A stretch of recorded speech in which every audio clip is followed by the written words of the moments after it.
but I'm just excited to talk about it.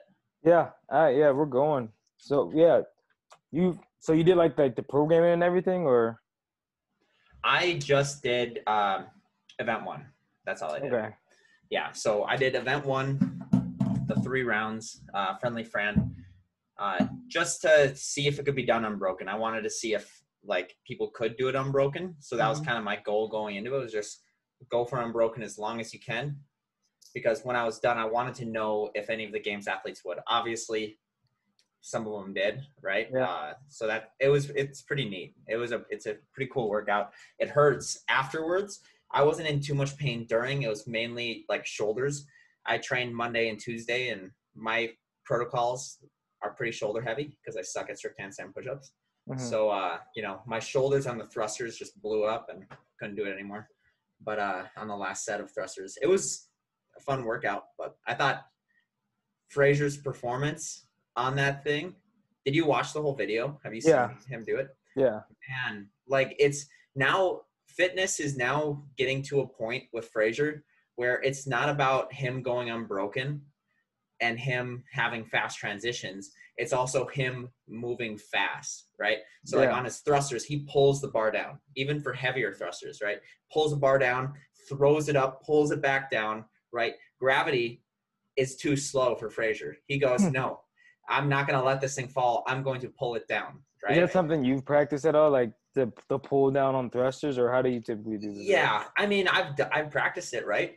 But I can't do that forever. Like that's a very specific moment in time that you do that. Like if you're doing Fran at 21:15.9, Right. and on the last 9, if you have the energy, that's what you do, right? To speed it up. Mm-hmm. But in no way is that sustainable for me for most workouts, right? It's Not just yet. it's not yet. Yeah. So it's crazy that he can do that 3 rounds. Same with Toomey, right? Toomey practically had, what was she, 30 seconds slower? What was hers? So Fraser got 3:08 for event 1. Tia And then it looks like she got 3:40. 3:40, right? So that's a 20, what is that? 3:40, 3:08. That's a 32-second difference, Yeah. right? That's pretty dang incredible. Yeah, they crushed the entire field in that one. The one thing that I saw, a stat line. This is really a really cool stat line from this whole competition. Out of the 5 people that are going to Aromas in the men's field, this is incredible. Fraser lost 3 events. That's it. He lost event the 1 rep max front squat. Yep. He lost the 1,000 meter row, and he lost the handstand hold. Which is like weird, but yeah, that's a weird event to me. But yeah. Yep. So only 3 events out of the 5 people who qualified to Aromas that are going to Aromas. Justin Medeiros beat Fraser by 12 pounds. Right. In the 1,000 meter row, 2.1 seconds separates Samuel Quant from Matt Fraser.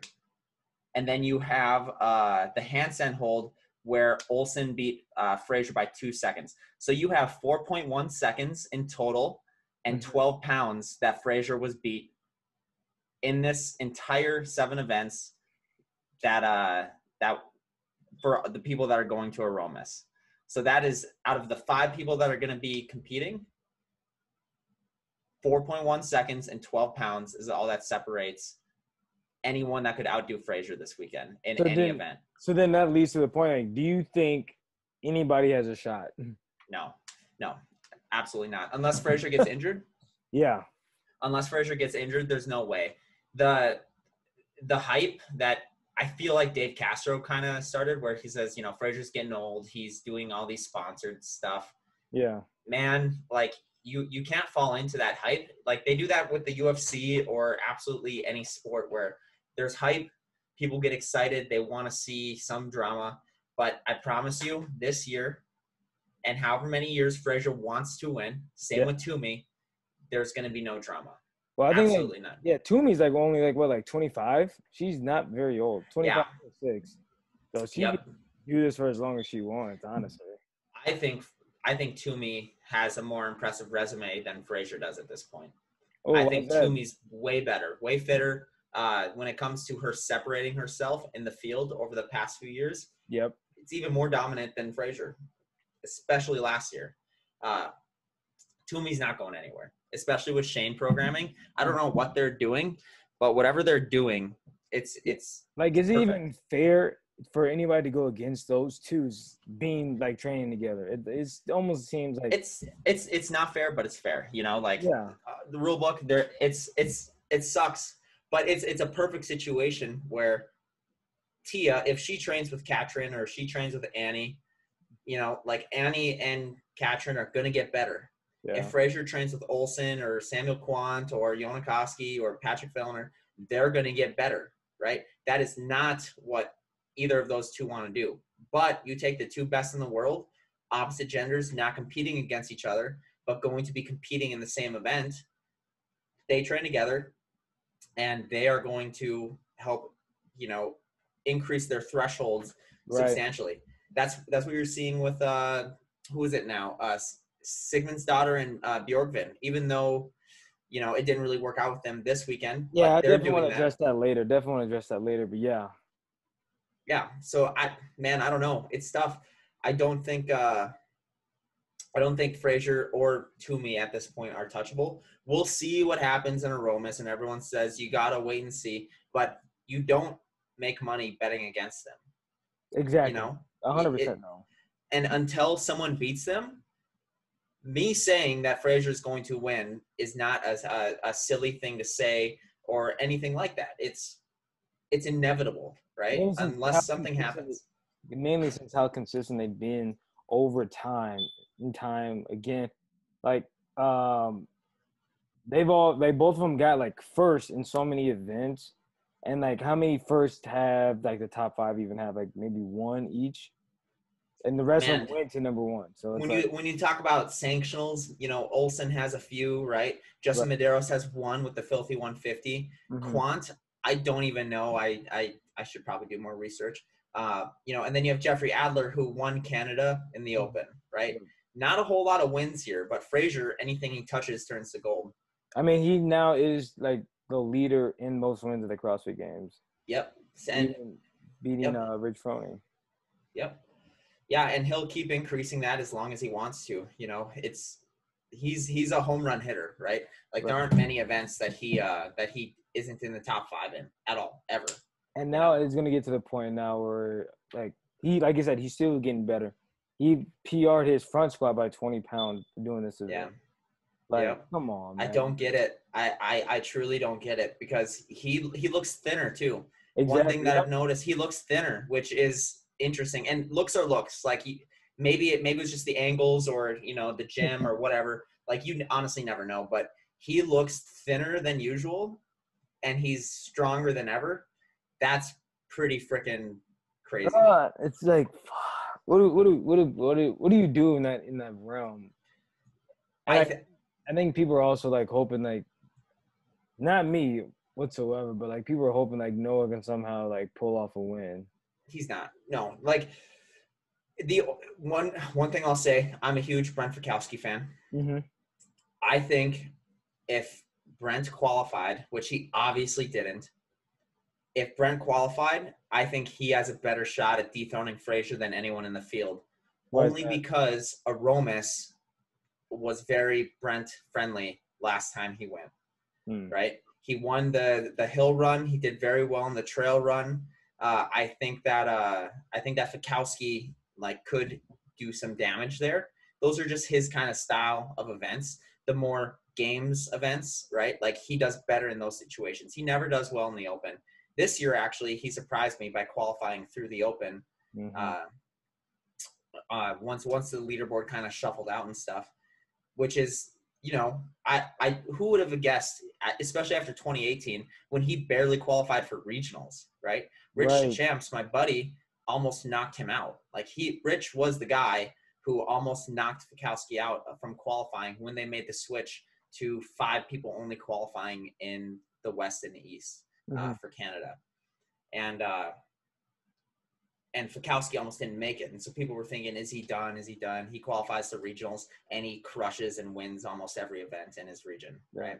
Like some people just do better when it comes to the more advanced programming, right? Yep. Open, obviously, we can is a simpler program. It's more gym favored, right? It's typically shorter people favored, right? Like especially this programming. Let's go over this really quick. Yeah. Do you have a layout that you want to go over stuff, or are we just kind of flowing? Well, we can kind of flow right now. Yeah. Okay. One thing that I was looking at here, this is a very small person favored program, Well, right? thrusters in general are a small person like movement, but even the first workout. Same with chest to bars, right? So chest to bars and thrusters, like the shorter you are, the easier it's going to be. Front squat, right? That's going to be a big boy event, but being taller doesn't help you front squat more. No, right? That range of motion is so much longer than like a 5'6" Matt Fraser. Yep. And so that's where I would have liked to have seen more of an expressive strength, like a clean and jerk or a snatch versus an absolute, just because that helps the taller guys a little bit more. And I'm biased because I like Fikowski. Damn Diane. Yeah. Dude, come on. That is such a short person event. Deadlifts. Straight handstand push-ups. Yeah. Yep. Right. 1,000-meter row. Finally one for the big boys. I was going to say, that's the only one I can really think about that's a tall person advantage. Yep. So you have Roman, you have Con Porter, you have Samuel Quant, Travis Mayer, Brent Fikowski. All 5 of those guys, they're all very, very tall, right? And so I shouldn't say very, very tall, right? We have Brent Fikowski, 6'2", Travis Mayer, 5'11", Samuel Quant, 5'11", Con Porter, 6 foot, and then Roman, 6 foot, right? Right. That's pretty dang tall compared to a Matt Fraser, who is where's Fraser? Fraser's 5'7". 5'7". Right? Isn't like the average height's like what, 5'9"? 5'9" around. Yeah. It varies year to year. I think the programming is pretty dependent on what kind of body type you get at the games.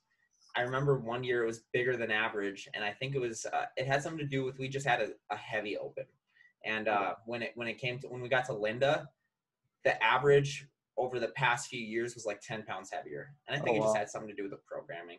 Okay. But yeah, so you have the 1,000-meter row, which is a big boy event, I would say. And then we have Nasty Nancy. Yeah. I always want to say Naughty Nancy. Nasty Same Nancy. Here, I almost just said that actually. Yeah. And so you have Nasty Nancy, Frazier, Justin Medeiros, 5'8", right? You have Chandler Smith, 5'8". You have Roman Krenikov, 6 foot. And then you have Bjorkvin, who's 5'10", right? Top 5 there. Right. I would say that's just who's ever fitter, right? The overhead squats, the shorter you are, the easier that's going to be. Burpees, shorter you are, easier it's going to be. The lighter you should be, I should say. Yeah. So again, I think just chalk that up to who's ever fitter. But it does a little bit of it does favor the shorter people. Handstand hold, right? Yep. The smaller you are, easier it's going to be to maintain the body position. Yeah. Yep. And then you have Awful Annie, which you have Frazier who took first, right? Then you have Fikowski who took second. Both opposite ends of the spectrum there in height. But then you have the rest of the top 5 is 5'7" for Jacob Hebner. Yep. Then you have 5'8" for Medeiros, and then you have 5'11". Vellner 5'11". So there, I think that's a good test. I think that was a really, really good test. But one thing that I think you have to look at when you're programming is making sure that there aren't biases like that, because those biases do have an effect. That's why I like wall balls. I was going to say, well, you think wall balls would have been a better one?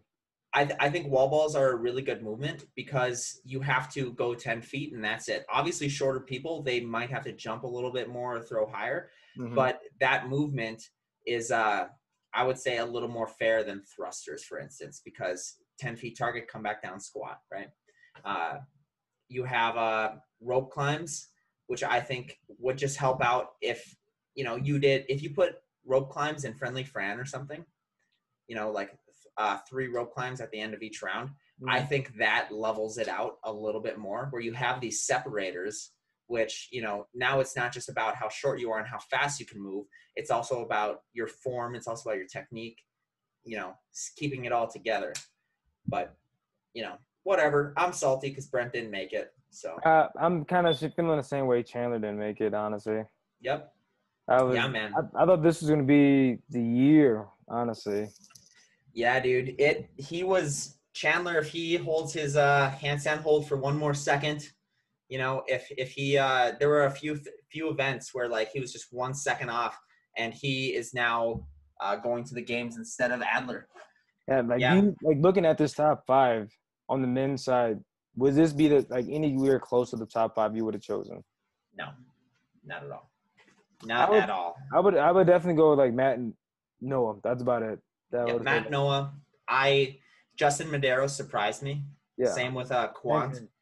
Adler, I shouldn't say I'm surprised, but I wasn't expecting it, right? Like I knew he was fit. He's super strong, while still being super, super fit. So I was expecting him to be top 10 for sure. But man, like he qualified, good for him. I just wish there were more events, right? I don't think this was a full test of fitness. Especially with the time domains, typically CrossFit workouts are 10 to 15 minutes. Yep. And these are all here, sprints. Yeah, if you go to the top times, right? You have Friendly Fran, 3 minutes, 8 seconds. Front squat, that's what, 3 seconds, right? 4 seconds, however long that takes. Diane, is, sub 3, 5 for the high, 3 minutes for the 1,000 meter row. Then you have the longer workout, which is around 20 minutes for Nancy. And then handstand hold, a minute to, 3 minutes at the best. Yeah. And then you have like a 10-minute with Awful Annie. I wish there was like one more event that was like mid-range, but yeah. I would say, after all these workouts, which one would you say was your favorite workout to watch? And was it the best test to yes, if you win this one, you are the fittest? I think Nasty Nancy sucked because you didn't see them run. Mm-hmm. If you do Nasty Nancy at the games and you have the cameras following them, I think that's going to be the best event to watch. But for me, I really liked watching Friendly Fran, just seeing people suffer and go as fast as they can. Just nice, fast workout. How about you? Mine was definitely Nancy. Well, or Naughty Nancy. It's Nasty Nancy. So Nasty Nancy, yeah. Only because Nancy's probably one of my favorite workouts to do in general. So, but that's another thing I really did like, how these workouts were just a little spin off traditional girl workouts or hero workouts. I was like, that's actually pretty cool because then you had so many people trying it. Yeah, of course you're scaling. Nobody's doing overhead squats at 185, but yeah, I thought that was a nice. And I think it was a huge statement when Eric Rosa did it, and he posted him doing the Friendly Fran. I think that was a really good first step to showing this is a different culture. I support the athletes, and I support this sport. Yep. Throwing the first pitch, as they said. Yep. Yeah, I really like that. I love Eric Rosa, man. Yeah. The fact that he's a nerd. He's always talking. He's a data scientist, mm-hmm. And he's always wearing data shirts and, being in computer science. I love it. I think he's a really cool dude. I emailed him and I said hey man, I love you. You're a pretty cool dude. I'm excited to see what you do with this thing. I think he'll do some good things. So yeah, I definitely agree. And on the female side, how did you feel about the females, top 10 female or top 5 females? I felt like we got who we should have gotten for the most part. I wasn't expecting Haley Adams, to be honest, to be a top 5. Same with Kari Pierce. I was not expecting Brooke Wells, especially to be second. I can say that 100%. Yeah. One thing that surprised me more than Brooke Wells being second, it's Brooke Wells only being 35 points away from Toomey. Right. And I guess it was just the handstand hold. The handstand hold kind of bit Toomey. That was her worst finish, which was 16th. Mm-hmm. Other than that, first, 6th, 3rd, 16th, and 1st, right? Yeah, but that one, it's what can you do? Yeah. So that was interesting. Only a 35-point separator. But then from there, right, you have Haley Adams in third, Katrin making moves day 2, which was pretty cool. I almost didn't think she was gonna make it. I was like, well, I mean, maybe the Iceland hype is over now. And then I thought she was done for. Like she was so far out, yeah, and then she crushes day 2, you know, and yeah. She did something similar like that last year in the games. Even like it was like that the Ringer 1 and Ringer 2. She came back with back. Yeah. Like I did not see that coming. Either I don't think anybody was talking about her on day 1. No, the only time they talked about her was how she was uncharacteristically low, you know, like she wasn't hitting anything. And then, you know, she comes out with a first place in Nasty Nancy, first place in handstand hold. And then she did just enough to stay in 4th place with 7th in the Awful Annie. So, you know, she did what she had to do. That's the bend. As much as I don't like Bergeron, he's not my like when it comes to mindset, right? Like the way he talks, I should say, the way he talks, I don't find him to be my sensei or anything like that. Like he doesn't catch me, but the mental aspect of him, where he teaches his athletes the mental mindset and all of that, and like it's only about this event.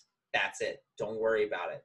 Like he has done so much for Katrin and Cole, because when it comes down to you need to execute right now to stay in the game, they always do it.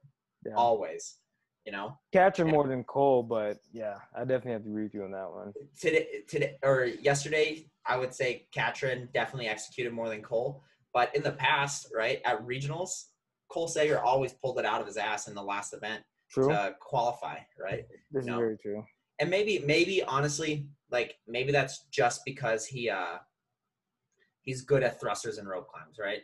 And it just so happened to be that those events always were thrusters, rope climbs, or, you know, assault biking, burpees, and sandbag cleans, right? Like all of those comebacks, maybe that's just his time domain that he's really good at. And it's not that he's some clutch guy. Those are just his events. You know, it could be either of those. Do you think that because we all have fan favorites that we're like kind of disappointed didn't make it, do you think now it's getting to the point where we need to like kind of like separate our fan love from like, hey, like, and giving people respect? Like me, I'm disappointed Shannon Smith didn't make it, but then it's like, I mean, maybe he didn't deserve it this time. Same with like Cara Saunders or like I love Amanda Barnhart, but then like I thought she was gonna make it, but then I was disappointed she didn't make it. But then it was like, oh, did she really like deserve to make it? I guess. That's it. I was thinking about that earlier today. Just because I'm butthurt about all my favorites not making it. Yeah. I remember after 2014, the games looked a whole lot different, right? We lost Froning, we lost Kalipa, we lost Spieler, right? For a few years there, it looked like, oh man, we're about to lose like all of the greats. Like what's going to happen? This sport is going to be so boring. Right. And then Fraser comes in, you have Ben Smith winning, right? You have Katrin, you have Toomey, you have Sarah coming in, you have Vellner, Fikowski, right? Like a new crop of athletes came in, and now they're not making it, and we're like, what are we gonna do? Like, what's gonna happen? Oh yeah. You know, and I feel like it's just a new crop of athletes coming in, and maybe, you know, Medeiros is gonna be the new Vellner.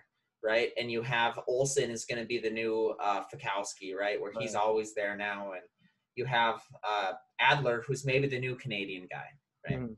Like you never know with this sport. You know, he's 26. Adler's 26. So he has plenty of time to compete if he wants to. Chandler Smith is only 27, right? Yeah. Like he has plenty of time. Yonakoski is only 25. Right? Like we think like, oh, this guy, he's never quite there, but he's really fit. Yonakoski's 25, right? He's got plenty of time. He's got 5 years of his prime in CrossFit to, you know, still grow. Right? Matt's like what, 31, 32, somewhere in there? Matt's 30 something, 30. He's 30. 30. So, you know, he's getting up there, and who knows, like he could be the first 35-year-old to ever win. You know, at this rate, nobody can stop him. Yeah. But, you know, at some point, this season, like let's be honest here, right? Right. Chandler Smith deserves to be at the games. Jonakoski, Bjorgvin, Patron, and Samuel Cornier, right? The top 10, they deserve to be at the games, guaranteed. Like there's no 100%. doubt about it. But with the situation that happened, unfortunately, they didn't decide to do the top 10, and I get it because of restrictions in California. But top 5 is so small, and it's just the situation. I would say if, like you said, like, do we have to just accept that this is the top 5? Those are the fittest, like they should be better? No, like top 10, those people should be competing at the games, and they should get the full test. All 30 from both genders, both deserve to be there. But it's just a matter of, life being life, and COVID making this happen and all of that. There's not much we can do about it. It's sad. So then when Tia and Matt win, I said win. Most likely, odds are in their favor. Like, so if they win, is there an asterisk next to that title? Not if they win, but if they lose, there will be, right? That's what it's going to be. Yeah, explain that. Well, so like if Frazier and Toomey win, that like there's that revolving door theory about fitness, right? Where the people who win are the fittest. Look at Tia Toomey and Matt Frazier. They won last year, therefore the programming was good, right? And I mean, you look at Froning, right?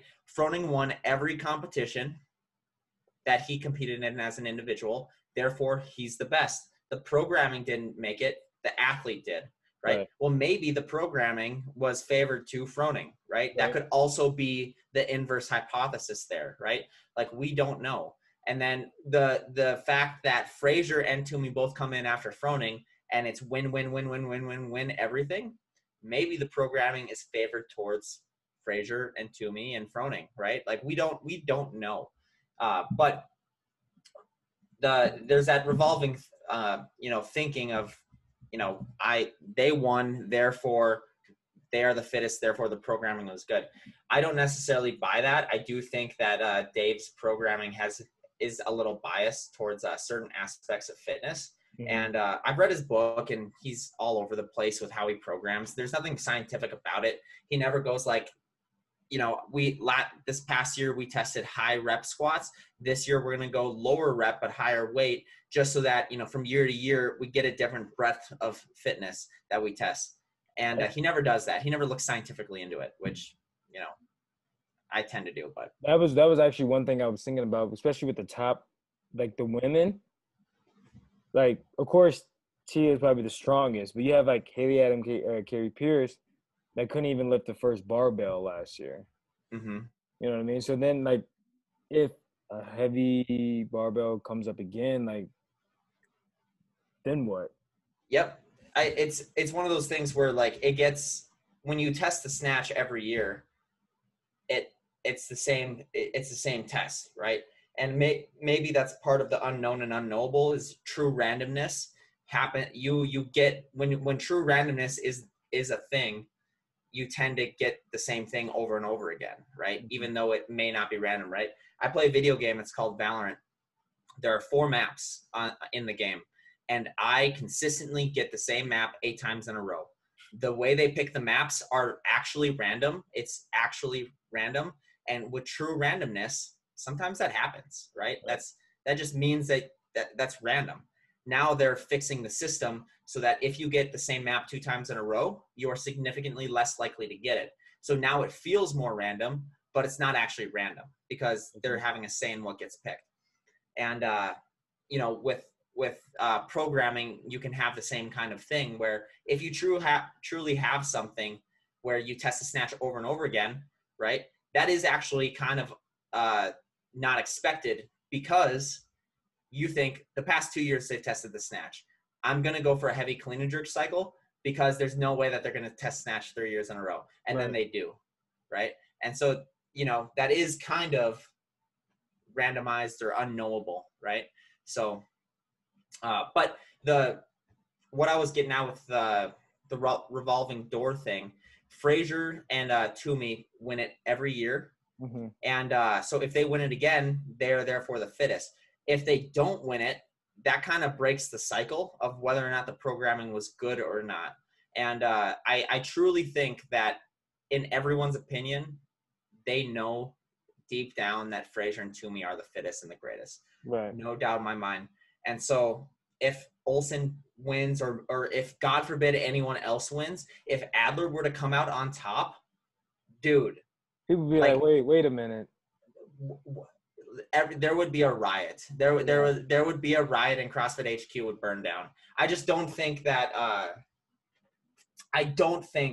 in any way that people would accept it and go, yep, Olsen's the best. He's the fittest, right? There would be some people who would say, well, he's the fittest, therefore he got it. Like there would have to be some programming bias, like 10 1-rep max deadlifts, right? Event 1 1-rep max deadlift. Event 2 2-rep max deadlift. Event 3 3-rep max deadlift. There was swimming there because, Noah's better at swimming than Matt. Yep. Yeah. You have swimming, deadlifting, and I ring muscle ups. Dude, that's still, who knows, right? Like Frazier's good enough that if it's just ring muscle ups, Olsen maybe wins, but I'm pretty sure in the 30 ring muscle ups for time, I got first. I think Frazier beat Olsen. So, I mean, shit, dude. There's not much, but yeah, there's an asterisk if anyone other than Toomey and Frazier win, right? That's just how it goes. No one else will, I think, anything else.